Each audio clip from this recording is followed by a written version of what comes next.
유민아빠 초청 세월호 간담회 시작하겠습니다.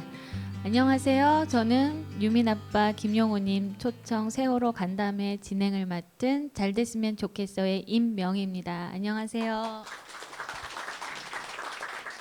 오늘 저와 함께 진행할 홍 반장님 인사해 주시죠. 예, 안녕하십니까. 강릉 시민행동에서 일하고 있는 홍진원입니다. 반갑습니다. 오늘 바쁘신 와중에도 의리를 지키기 위해서 자진해서 스스로 흔쾌히 출연을 승낙해 주신 우리 정청래 의원님 인사해 주시죠. 네, 여러분 안녕하십니까. 이 시대의 참 겸손인이자 참 의리인 정청래입니다. 여기가 바로 제 지역구입니다. 지역구 방문을 진심으로 환영합니다. 감사합니다. 네, 오늘 아버님도 인사해 주세요. 네, 안녕하십니까. 유민아빠입니다. 세월호 유가족들하고 간담회를 하면은 굉장히 우울하게 시작하거든요. 절대 우울하지 마십시오. 웃어야 됩니다. 밝게 웃어야 힘이 나서 싸울 수 있습니다. 오래 싸우기 위해서 웃으면서 오늘 간담회를 할까 합니다. 많은 분들이 아직 저희가 이 가슴에 달고 있는 노란 리본을 보면 아직도 리본 달고 다니냐고, 끝나지 않았냐고 말씀들 많이 하시는데요. 저희는 오히려 되묻고 싶죠. 무엇이 끝났냐고. 아직 끝나지 않은 이야기가 너무 많은데요. 오늘 김용호 아버님 모시고 의원님 그러니까 유민 아빠 왜 리본 띈 거야? 띈 게 아니고 저는 다니면서 없는 사람을 차준이라고 달고 있는 걸 찾아요. 또 손에 걸고 있는 것도 다 줄이고. 그걸 지금 말이라고 하고 있어요. 네. 지금. 안 달았으면 죄송합니다 하고 달아야지 얼른. 누가 하나 와서 달아주세요. 네. 근데 아버님 항상 이렇게 준비해서 다니시잖아요. 리본을. 불리한 게 이쪽에 와서 화면 나오게 얼굴 쳐들고 달아주세요. 보지 말고. 네. 이분은요 풀향기라고 잘 됐으면 좋겠어의 얼굴을 속인 배우조정 같은 분입니다. 잠깐 여기 서서 풀작가님. 인사하세요. 여기 와서 인사 잘 하고 가야지 공손하게. 네. 여기 서서 자 풀향기입니다. 예. 예, 아버님 요즘 어떻게 지내셨어요? 건강은 좀 괜찮으세요? 네, 건강은 아직 괜찮고 네. 지금 세월호가 굉장히 지금 작년보다 더 못한 상황에 처해 있어요. 그래서 많은 이제 시민들이 힘이 약해지니까 아니면 이제 또 거의 다 끝난 거 아니냐 이런 것 때문에 전국을 다니면서 세월호 상황하고 알려주고 있습니다. 예, 오늘이 세월호 참사가 일어난 지 571일째고요. 예. 또 11월 7일 오늘 저희 간담회 하는 날은 세월호 특별법이 제정된 날이기도 합니다. 지금 광화문 광장에서 세월호와 관련된 지금 집회가 저희 간담회와 동시에 지금 일어나고 있는데요. 아버님 또 이렇게 맞이하시니까 마음이 좀 어떠세요? 그러니까 가족들하고 같이 가서 오늘 미리 예정이 없던 간담회였으면은 그거 일정을 취소했을 건데 지금 저희 가족들이 한 30여 명 정도 출발했어요. 그리고 강화문에서 3시에 하고 그다음에 한 5시 넘어서 또 광화문으로 올 거예요. 청계광장에서 하고 그때 또 이제 끝나고 합류해야죠. 그 의원님 책 뒷부분에 보면 단식하실 때 이렇게 많이 마르셨던 의원님 단식하실 때 한 일주일이 돼도 얼굴이 작아지질 않아서 단식해도 티가 안 난다고 되게 그러셨는데 굉장히 힘들게 단식하시고 많이 상하신 얼굴로 찍힌 얼굴이 책에 실려 있거든요. 그거 보면서 좀 마음이 많이 짠하더라고요. 근데 그래도 조금, 예. 얼굴이 커가지고 실질적으로 앞에서 보면은 고생하는 걸로 보여요.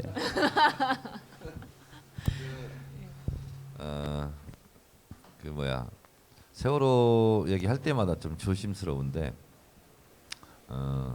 어떤 사람들은 그래요. 정청래 이제 세월호 얘기 그만해라. 그리고 여기 이제 차고 다니는데 노란 리본 차고 다니는데 우리 동네 가을 행사가 많았어요. 근데 어르신들한테 진짜 많이 지적받았어요.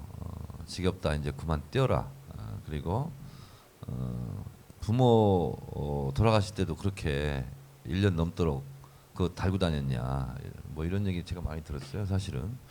근데 그냥 달고 다니려고요 하고 이제 다니고 있는데 실제로 동네에서 분위기는 좀 안 좋습니다. 리본 달고 다니면.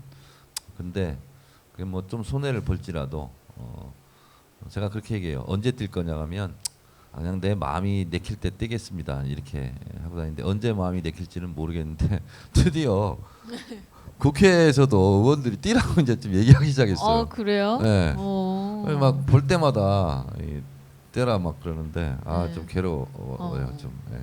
그러시겠어요. 네. 참 같은 가족으로서 이제 그런 얘기를 들으면 너무 답답해요. 네. 그것도 있고 또 학생들이 지금 많이 노란 리본 달기 운동 제가 했잖아요.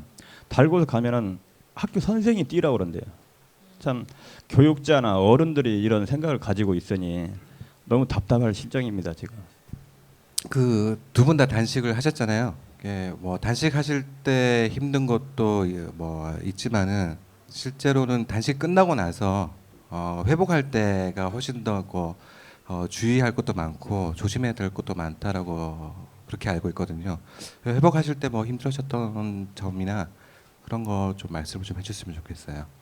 저는 옆에서 그러더라고요. 주변에서 단식을 배로 여기 복식을 해야 단식 한 시간보다 배로 해라고 그랬는데 솔직히 저는 복식을 못했어요.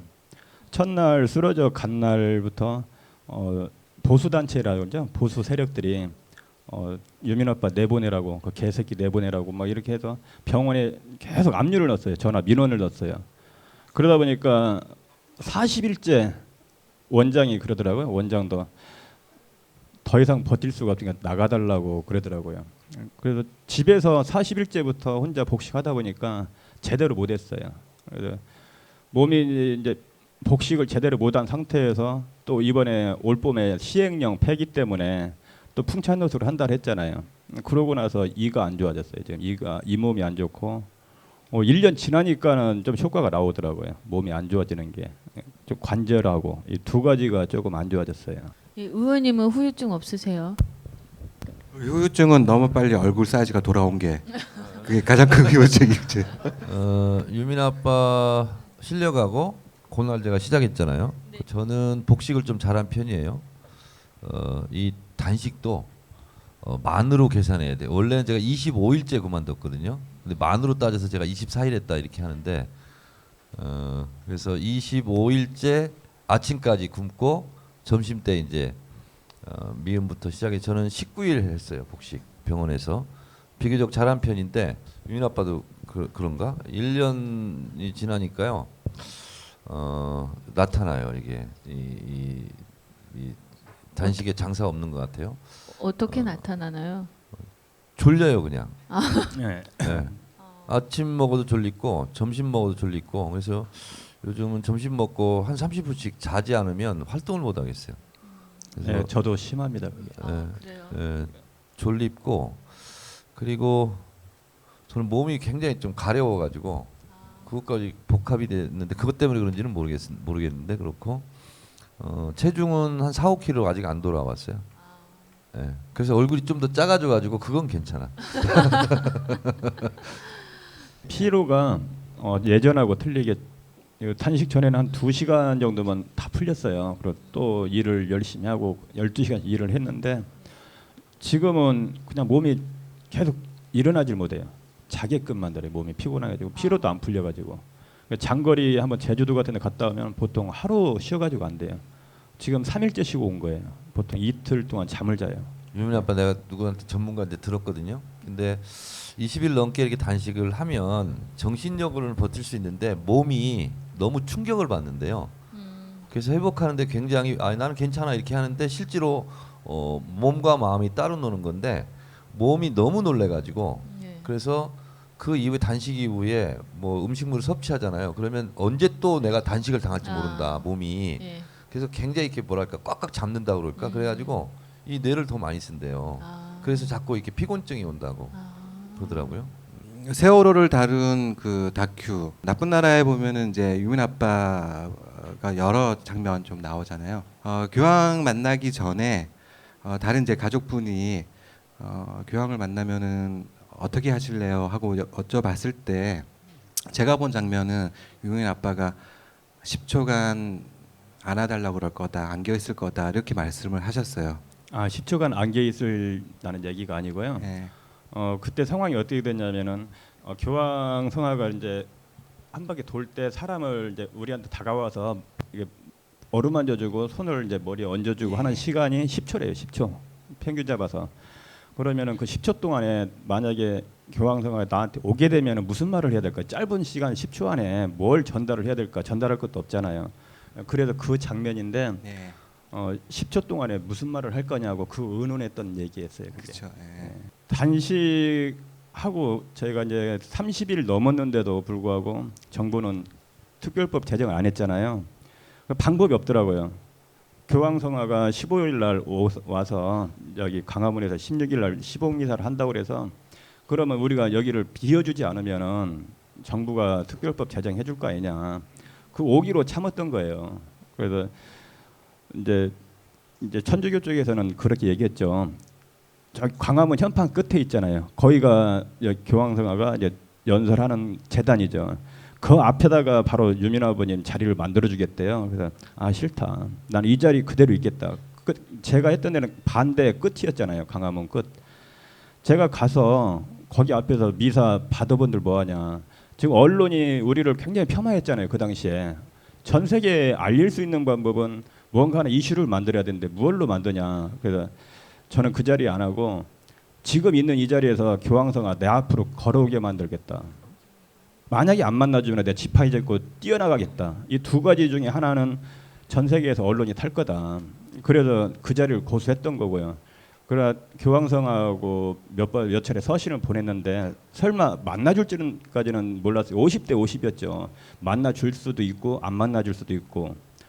그러나 상황이 이제 상황인 만큼 첫날부터 우리 세월호 가족들 만나줬잖아요. 그래서 내려와서 만나 주셔서 전 세계 언론들이 이제 많이 알게 됐고 세월호에 대해서 알게 됐죠. 근데 만나기 전까지 과연 교황께서 유민 아빠 앞으로 걸어올까 안 올까 이게 미정이었어요. 그래서 나중에 들어보니까 그 교황 옆에서 통역하시는 분 그분한테 얘기를 해놨다고 그러더라고요. 제가 네. 문기현 신부님한테 들었는데 예. 그래서 막 소리를 친 거예요. 그러면 그분들이 수십만 인파 때문에 순간 까먹을 수가 있잖아요. 원래 한 바퀴 돌고 그 다음에 만난 거잖아. 그래서 다행히 굉장히 운이 좋았던 거죠. 그러니까 바로 옆에서 통역하시는 분이 유민 아빠가 저 지점에서 있다는 것을 인지하고 교황께 말씀을 드린 것 같아요. 그랬죠. 문정현 신부님이 바로 앞에 지나갈 때 손짓을 굉장히 여기야 하고 계속 이게 소리치고 거예요. 그게 장면이 이제 나와요. 문정현 신부가. 그리고 손등에 키스한 게 아니고 교황상화가 나한테 이제 다가오잖아요. 어떻게 하면 더 오랫동안 이 시간을 끌까 몰라가지고 그냥 얼굴을 파묻었어요. 손을. 그냥 고맙고 감사하고 해서 그냥 손에 계속 안고 있었죠. 손을. 뭐라고 말 안 했어요? 세월호 두 번 다시 이제 이런 참사가 일어나지 않도록 특별법 제정될 수 있도록 말을 기도해달라고. 좀 더 많이 하지 그랬어. 말을 그러면 통역하시는 분이 계속 통역하면서 시간을 좀 끌 수가 있잖아. 그래서 편지를 전해드려 버린 거예요. 그 저는 이제 10초만 예상을 했는데 또 이제 배지가 거꾸로 돼 있어서 그거 찾고 편지 다시 이렇게 한번. 접어가지고 저 드렸잖아. 네. 근데 편지를 펼쳐 드렸으면 접는 시간이 좀 한 3초 정도 더 있을 수 있었는데. 내가 그때 관여를 좀 했어야 되는데. 그리고 이제 저희가 지금 이 문제 세월호 문제 터지고 광화문에 많은 이제 의원님들이 왔잖아요. 그럼 국민들이 싫어하는 게 굉장히 많아요 지금. 왜냐하면 정치적으로 이용하는 거 아니냐 그런 얘기를 했을 때 저는 이제 시민들한테 그런 얘기를 했어요. 여당이든 야당이든 우리 국민의 힘만으로 안 된다. 그래서 가슴이 열려 있는 의원들은 오면 막지 말아라. 그 사람들도 이용해라 이거야. 우리도 그 사람들 이용하고 서로 상부상조하지 않으면 안 된다. 지금도 욕하시는 분도 있고 또 칭찬하시는 분, 좋아하시는 분도 있어요. 그러나 욕은 하지 말자 이거예요. 우리가 한 사람 한 사람 더 필요한 단계인데 그리고 세월호에 대해서 국회의원들이 한마디 던져준 사람은 없어요. 누가 있나요? 아무도 없어요 지금요. 그렇게 많은 인우가 있는데도 옆에 있는데 없다고 그러면 어떻게 해? 그래서 지금 얘기하는 거예요. 유일한 한 사람. 유일하신 분이고 또 전해철 의원님도 있고 몇 분이 안 된다는 거예요. 진짜. 그러니까 이제 정치인의 일차적인 책임이고 문제이겠죠. 근데 정치인한테 욕하는 대신 요구를 해야 돼요. 욕만 한다고 해결되는 게 아니거든. 그리고 정치인들도 사람이기 때문에 인간적인 정이 있고, 그리고 자기가 무슨 성과를 내면 좋지 않겠어요? 그리고 의정보고서도 막 내고 그렇기 때문에 뭔가를 성과를 내고 잘하고 싶지 욕 먹고 싶은 생각은 별로 없거든요. 그 아버님도 그렇고 그 악성 댓글로 많이 시달리셨잖아요. 네. 요즘도 그런가요? 아우 지금도 너무 심해요. 댓글을 쌓을 수도 없고 네. 계속 오는데 지금 제가 이제 차단을 하기 시작했어요. 너무 쓰레기 댓글로 이제 욕을 하니까 욕 정도가 아니고 그 한 번은 한 하루에 거의 200명을 차단을 시켰어요. 200명 차단시켰더니 이제 그때 이제 돌고래호 사건이 났었잖아요. 그래서 돌고래호 사건이 제2의 세월호 참사와 똑같다. 안전 규제가 아직까지 변하지 않고 예전과 똑같기 때문에 세월호 참사가 일어나서 472명, 476명, 479명 인원수가 몰랐잖아요. 그때 몇 명이 탔는지도 몰랐고 돌고래호는 몇 명 되지도 않은 작은 배인데도 몇 명이 탄지를 몰랐어요. 19명, 20명 똑같다는 거예요. 모든 게. 그리고 안전 장비가 갖춰져 있는데 출항을 하고 이런 것들을 보면은 제2의 세월호 참사라고 그런 건데 안전 규제를 다시 강화시켜야 할 거 아닙니까? 근데 그걸 안 해서 그걸 이제 페이스북에 올렸어요. 그런 똑같은 아직까지 변하지 않았다라는 걸. 근데 일베들이 이제 정권 욕이었다고 정부 욕이었다고 이제 막 너무 많이 오더라고요. 일베들이. 그래서 하루에 한 200명 차단시켰는데 페이스북이 갑자기 제게 강제 차단돼 버렸어요. 예, 오늘이 세월호 특별법 제정한 1년이 되는 날인데요. 그동안 특조위가 어떤 활동을 좀 했고 요즘 또 특조위 예산이 삭감되었다 그래서 네. 한참 또 논란이 있었는데 예, 특조위 활동에 대해서 좀 아버님. 뭐 아예 없는 거라고 생각하면 돼요. 아예 없는 거라고 생각하시면 되는데 특조위에서 2016년도에 예산을 저기 198억 7천만 원을 요구를 했습니다. 2016년도 예산을. 그러나 정부는 31%인 61억 7천만 원만 책정을 하겠다 이렇게 나왔어요. 그리고 진상규명을 위해서 선체를 인양하고 나서 조사도 해야 되잖아요. 또 정밀 과학 연구도 해야 되고 이런 세부 사항에 대해서도 우리가 73억 5천만 원을 갖다 요구해놨어요. 근데 딱 9% 나왔어요. 9%. 6억 7천만 원 가지고 진상조사하라는 거예요. 그리고 선체가 올라온 다음에 인양한 다음에 그걸 정밀 조사해야 되잖아요. 선체가 뭡니까? 남아있는 마지막 증거예요. 네. 지금 증거 다 삭제했잖아요. 항적도 뭐고 다 삭제하고 폐기하고 다 했잖아요. 모두 증거 없잖아요. 지금 남아있는 게 세월호인데 그 조사를 못하게 영원으로 해놨어요. 그러면 6억이라는 돈 가지고 진상조사는 할 수 있는 게 뭐예요? 정부가 지금까지 1년 반 동안 조사해온 거 자료 분석만 하라는 건 얘기밖에 안 됩니다. 그러면 실질 조사가 아예 없다는 거예요. 그 진상조사가 안 되겠죠, 당연히. 그리고 안전사의 부분에서도 우리가 대형 사고라든가 그다음에 재난 사례 분석도 해야 되고 해서 저희가 5억 2천만 원을 요구를 했어요. 5억 가지고 안전한 나라 만들 수 있겠어요? 없죠. 힘들죠. 그런데 15% 책정을 했습니다. 8,200만 원. 안전한 나라를 1억도 안 되는 8,200만 원 가지고 할 수 있나요? 절대 없어요. 제2의 세월호 참사는 끝까지 계속적으로 일어난다는 얘기입니다. 앞으로. 그리고 특조위 진상규명위원장이 이제 독립적인 선체 조사를 위해 업체 선정하고 그 관련 절차를 진행하고 이 현장 조사를 사전 조사하겠다고 그랬어요. 세월호 인양하기 전에. 그러나 상하이 셀비지가 그런 선체 조사를 진행할 시간적 여유가 없다고 그래서 반대를 했습니다. 해수부에 공문을 보냈어요. 원래 11월이면은 인양 작업 완료하고 중단할 계획이었는데 이제 특조위에서 이 안건을 내놓으니까 12월 말까지 작업을 연장시켜 버렸어요. 그리고 세월호가 우리가 가족이 바지선에서 한 사람 지켜봐야 됩니다. 작업을 하고 뭐 강요하겠다는 게 아니라 무슨 작업을 하는지를 알아야 할 거 아닙니까? 참여해야 된다는 얘기예요, 유가족이. 그러나 그걸 철저히 못하게 하고 있습니다. 유가족을 배제시켜 놓고 있어요. 단지 우리가 할 수 있는 거는 동거차도에서 만원경으로 쳐다보고 있습니다. 야간에까지 원래 이게 주야간으로 계속 작업 하루 종일 하거든요. 그럼 야간에는 지켜봐야 되는데 야간에 지켜볼 수가 없고, 이 야간 투시경 살려니까 너무 비싸요. 가격이 엄두가 안 나서 그걸 사질 못하고 있습니다.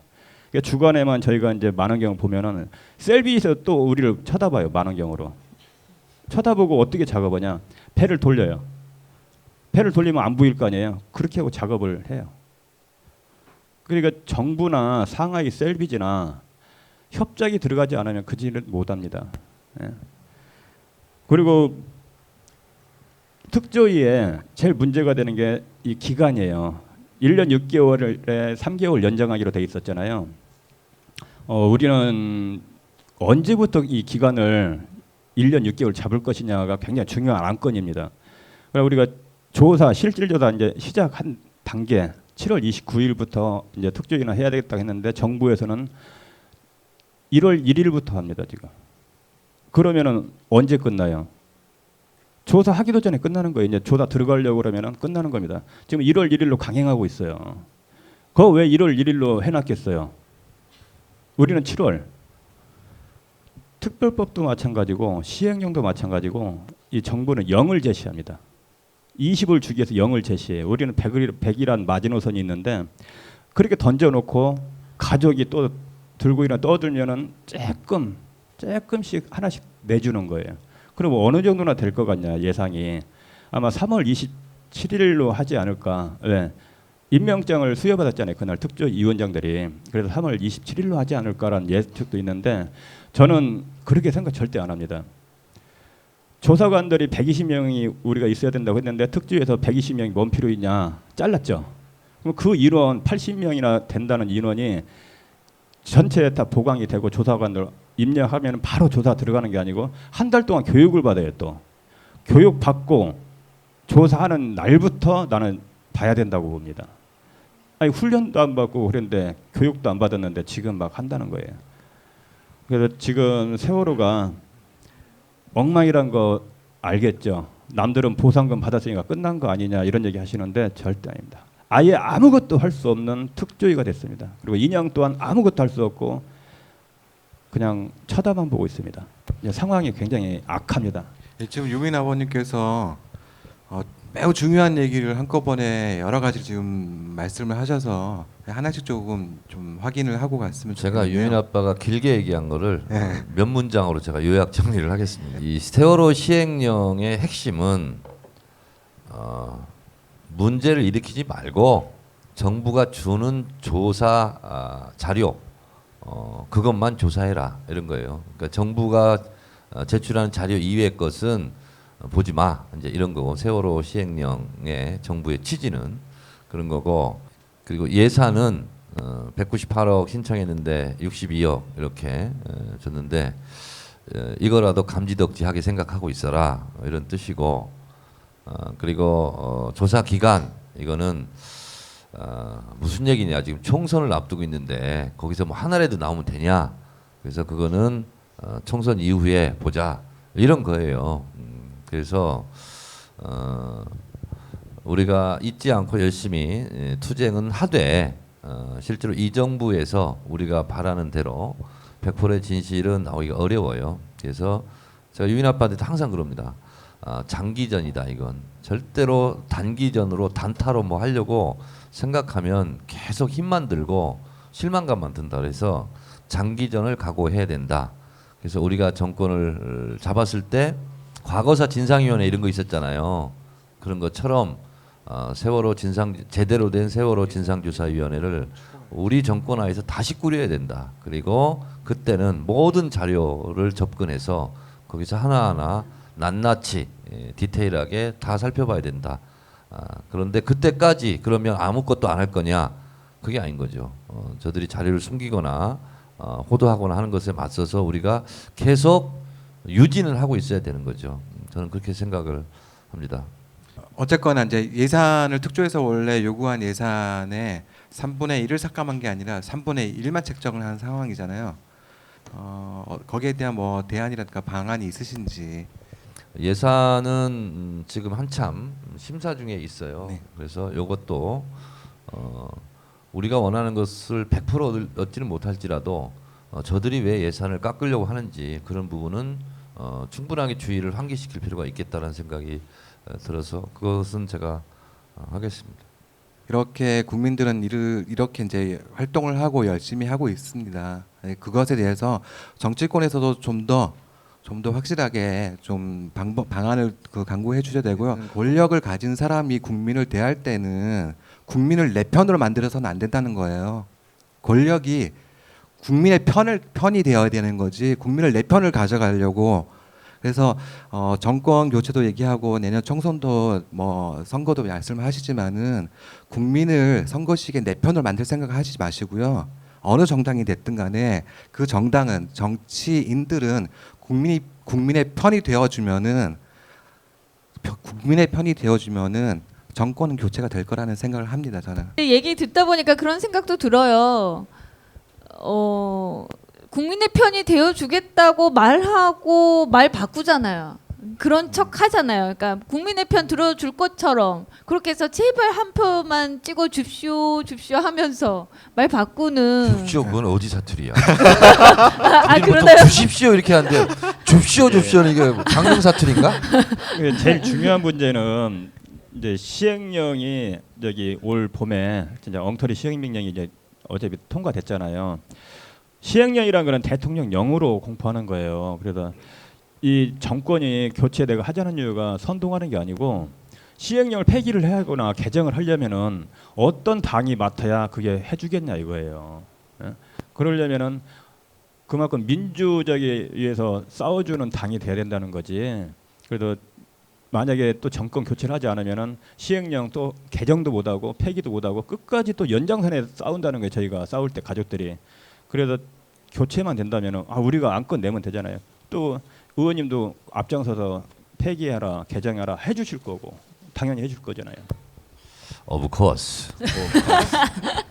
한마디만 더 한다면 네.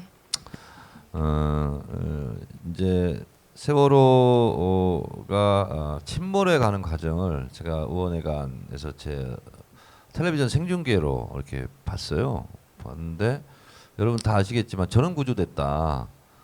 그리고 저는 그런 줄 알았어요. 그리고 다른 일을 봤어요. 근데 뭐 이게 아닌 거야 이게. 그래서 정말 발을 동동 구르고 이렇게 계속 그날은 하루 종일 이렇게 울면서 이렇게 텔레비전을 지켜본 기억이 나는데 처음에는 유가족들이 처음 국회로 이렇게 왔을 때 제가 사실은 피해 다녔어요.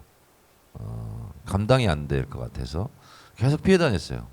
그리고 그 누구지 유경근 대변인도 오면 일부러 피해 다니고 막 이렇게 하다가 근데 이게 피할 수 없는 일인 것 같아요. 누가 무슨 세월호 무슨 토론이 하는데 잠깐만이라도 왔다 가라고 그러더라고요. 그래서 잠깐만 살짝 왔다 가려고 이제 갔어요. 국회 도서관에서 했을 때 갔더니 점심을 같이 먹자고 그래요. 그러더니 알았다고. 근데 바로 내 앞에 유경근 대변인이 앉은 거예요. 그래서 얘기를 하다 보니까 자꾸 이제 얘기를 하게 됐어. 하다 보니까 발을 못 빼겠더라고요. 이렇게 사실은 이렇게 회피하고 좀 왜냐하면 제가 생각보다 마음이 여려가지고 일을 못 해요. 막 눈물 흘리고 그래서 그날 유경근 대변인하고 점심을 먹으면서 얘기를 했어요. 이것도 나의 운명인 것 같다. 그래서 이제 앞으로 피하지 않겠다. 그렇게 해서 이제 온 건데 사실은 유가족들 생각하면 뭐라고 어떻게 말해야 될지 어떻게 이걸 위로해야 될지 이런 걸 여러분들 다 마찬가지잖아요. 잘 몰라 했잖아요. 이제 그 국면은 아닌 것 같고 분명 지금은 이제 유가족들과 한마음 한뜻이 돼서 이렇게 진실을 찾기 위한 싸움을 이제 정말 눈 질끈 감고 앞뒤 가리지 않고 해야 될 때 아닌가 그런 생각이 들고 그리고 또 저에게 주어진 이게 또 운명이고 소임이라면 이제는 피하지 않겠다 이런 생각이 좀 듭니다. 저도 하여튼 이제는 제 동생이 된 우리 유민 아빠 제 동생 일이기도 하니까 제 집안 일이잖아요. 이제 남 일이 아니잖아요. 네. 제 집안일 열심히 잘하도록 하겠습니다. 예. 오늘 이렇게 함께 해주셔서 또 함께 해주시겠다는 다짐의 마음 또 이렇게 전해주셔서 그 의리에 진심으로 마음 깊이 감사드리고요. 의원님께 다시 한번 뜨거운 박수 부탁드릴게요.